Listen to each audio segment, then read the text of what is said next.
Fala pessoal, tudo bem? Vamos aqui resolver mais 3 questões da banca Consulpan, tá bom? Do concurso de Tianguá.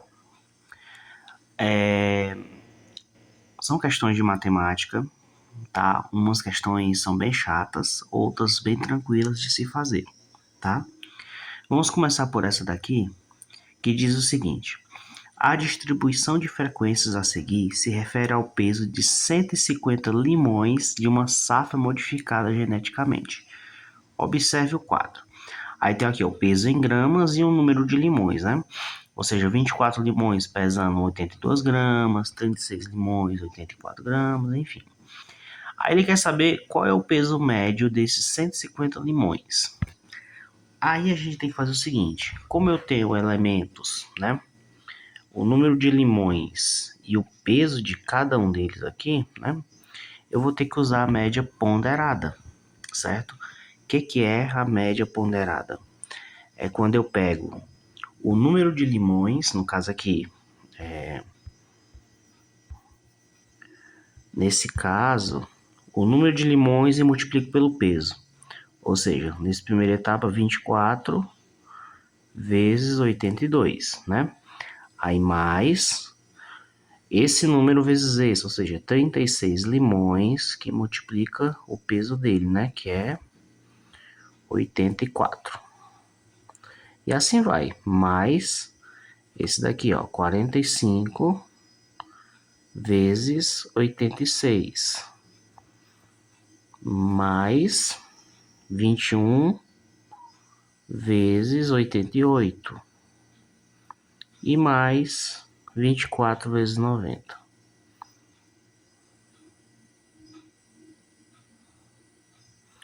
E tudo isso aqui dividido pela quantidade de limões, ou seja, quantos limões tinham?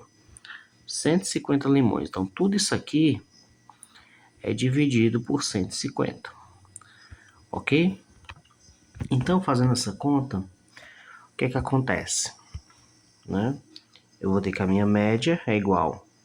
Essa multiplicação aqui resulta em 1968, certo? Essa daqui resulta em 3024.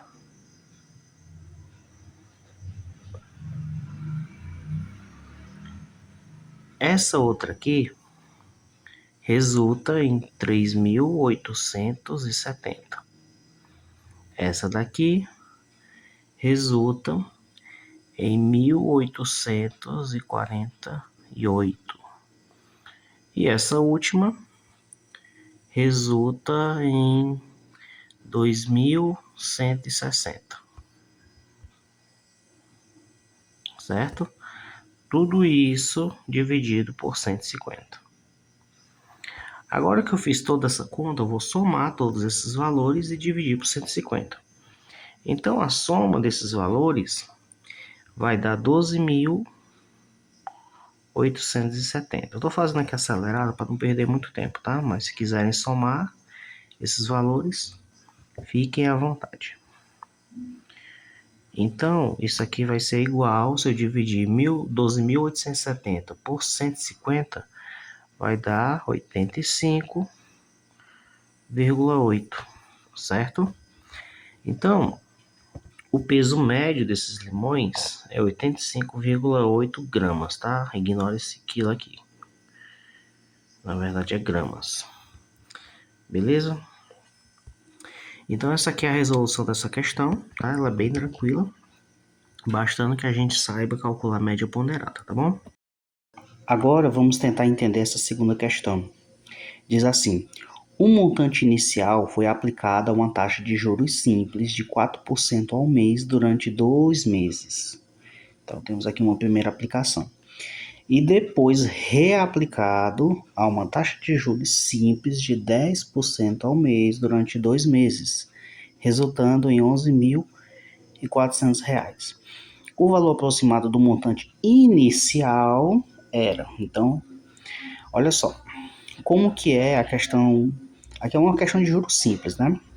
No juros simples eu tenho duas fórmulas. A fórmula do juro, que é o capital vezes a taxa vezes o tempo, e a fórmula do montante, que é capital mais os juros, certo? E aqui a questão ela fez dois tipos de aplicação, que são a primeira com 4%, né? Vamos fazer aqui primeira aplicação, que vai ficar bem claro para você entender a resolução dessa questão, né? A primeira aplicação foi a uma taxa de 4% ao mês durante 2 meses, né? Então, quais as informações que eu tenho? Que a taxa é de 4% ao mês, certo? E que o tempo é 2 meses. Ele não deu o valor do capital, né? Que é justamente o que eu preciso descobrir, porque esse montante foi aplicado. Então, se ele foi aplicado, ele é o capital inicial, tá bom? Então, vamos lá. Juros é igual ao capital, que eu não sei, vezes a taxa, 4%, eu vou colocar aqui 0,04, tá bom? Na forma decimal, e vezes o tempo, que é 2 meses, certo? Detalhe importante, no juros simples, o tempo precisa concordar com a taxa, viu? Se o tempo está em meses, logicamente, a taxa tem que estar em meses também, ok? Então, essa conta aqui vai dar o seguinte, os juros é igual, e aí fazendo essa multiplicação vai dar 0,08 vezes C, ok? E aí, o que acontece? Para me saber o capital agora, ou melhor, o montante, né, depois dessa aplicação, o montante na capital mais os juros. Então, o montante é igual ao capital mais os juros deu isso aqui, ó, 0,08C. Então, o montante é igual a 1,08C. Que aqui eu tenho um subentendido, somando com 0,08 vai dar 1,08C. Esse é o montante que na segunda aplicação, o que ele diz, né? Depois de ter feito essa primeira aplicação, ele foi reaplicado. Então, isso daqui vai se tornar o meu novo capital, o capital 2, certo? Na segunda aplicação. Então, fazendo aqui a segunda aplicação, a taxa lá é de 10% ao mês, né? Ao mês. E o tempo também é de 2 meses. Ok? Então, usando a fórmula do juros simples. Juros é igual ao capital, que na verdade que vai ser 1,08C, vezes a taxa, que é 10%, ou seja, 0,1, e vezes o tempo, que é 2. Ok? Fazendo toda essa multiplicação, isso aqui vai dar 0,216C, ok? E aí fazendo o montante, né, depois, o que é que ele diz aqui na questão? Ele diz que depois disso resultou um montante igual a 11.400, depois da segunda aplicação. Isso quer dizer o seguinte, isso quer dizer que o montante, vamos fazer aqui, que o montante é igual a capital mais o juros, certo? Só que o montante, a questão diz que é 11.400, igual ao capital, que no caso lá o capital era 1,08C, e mais os juros, que foi o que eu calculei agora, 0,216C. Então, isso é 11.400 igual. Fazendo essa soma, vai dar 1,296C. Então, o C é igual a 11.400, e esse número aqui está multiplicando o C, vem para cá dividindo. Certo? Então, isso aqui vai dar um valor aproximado de 8.796,30, certo? E a questão ela quer justamente isso, ela quer um valor aproximado do montante inicial, que no caso é o meu capital inicial, né? Ou seja, o gabarito aqui, ó, letra A, 87.000 ou melhor, 8.796,30, né? Então é isso, gente. Essa foi a questão, tá? De juros, né? A segunda questão. Agora, para encerrar esse vídeo, nós vamos resolver essa questão, que é uma questão de integral, tá? Ao tomar uma curva alfa de x igual a 1 sobre x, com x que pertence ao intervalo do 1 ao 4, e rotacionar em torno do eixo das abscissas, determina-se um sólido de volume, e aí eu tenho as alternativas, né? Bom, vamos chamar nossa atenção para essa função aqui, ó. Alfa de x igual a 1 sobre x. Essa função é uma função muito conhecida, que é uma função que a gente estuda bastante, né? Quando a gente vai estudar cálculo, que o gráfico dela é algo mais ou menos assim, ó. Vou colocar aqui os dois eixos.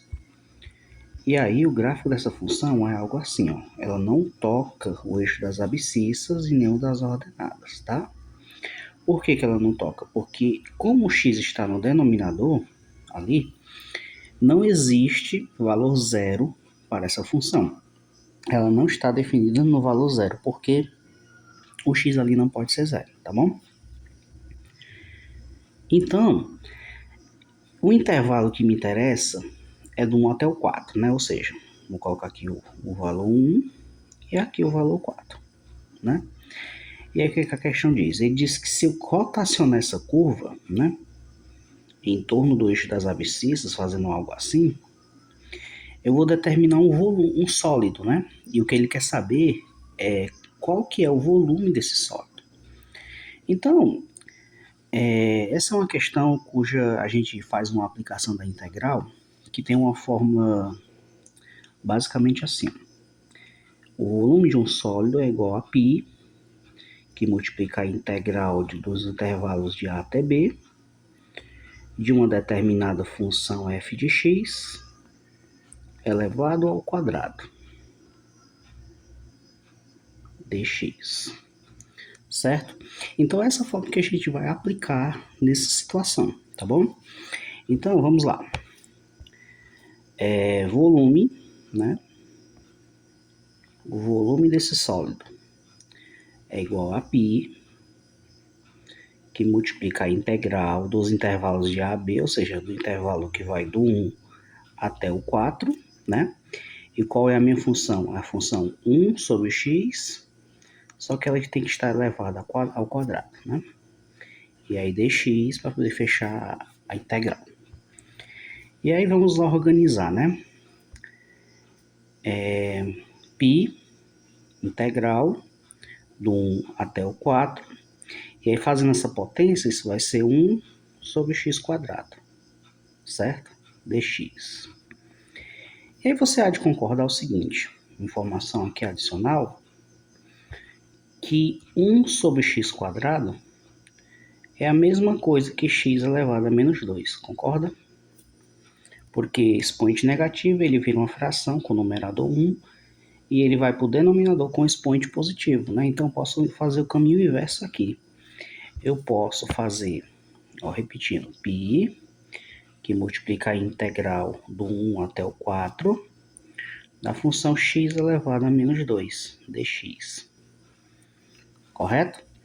E aí, aplicando a regra da integral, isso vai ser igual a π, que multiplica. Olha só, a regra da integral do polinômio, eu repito x, somo 1 no expoente, menos 2 mais 1 vai dar menos 1, e eu vou ter que colocar esse menos 1 também aqui embaixo, certo? E isso aqui vai ser calculado nos extremos 1 ao 4. Só que ainda tem que organizar isso aqui, né? Isso aqui é igual a π. E aí, como tem o expoente negativo, ele vai para o denominador, certo? Então, vai ficar 1 sobre x elevado a 1, que dá o x, e multiplicado por esse menos 1, vai ser menos x, certo? Aplicado no intervalo de 1 até 4.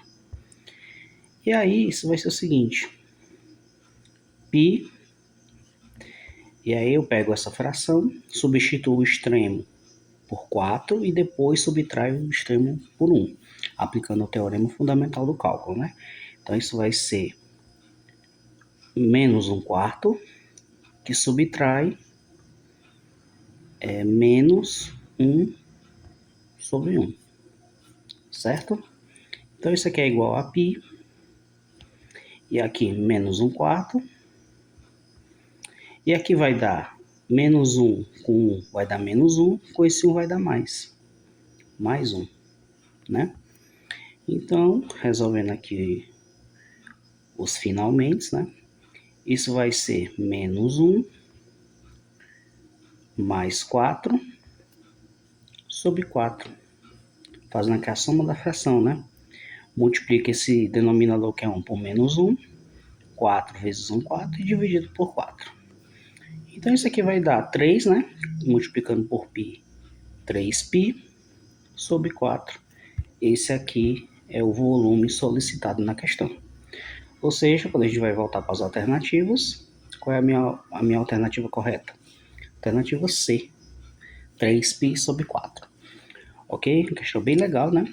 A gente faz a aplicação da integral, que, na minha opinião, é uma das melhores ferramentas da matemática, que é o cálculo, e que a gente consegue calcular o volume de um sólido cuja, se você não conhece as técnicas do cálculo, fica difícil determinar o volume de um sólido tão difícil quanto esse, ó, que ele é como se fosse isso aqui todo, certo?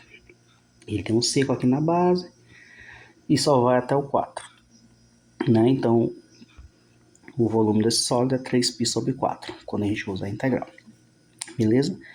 Então, isso foram as 3 questões, né, que eu resolvi hoje.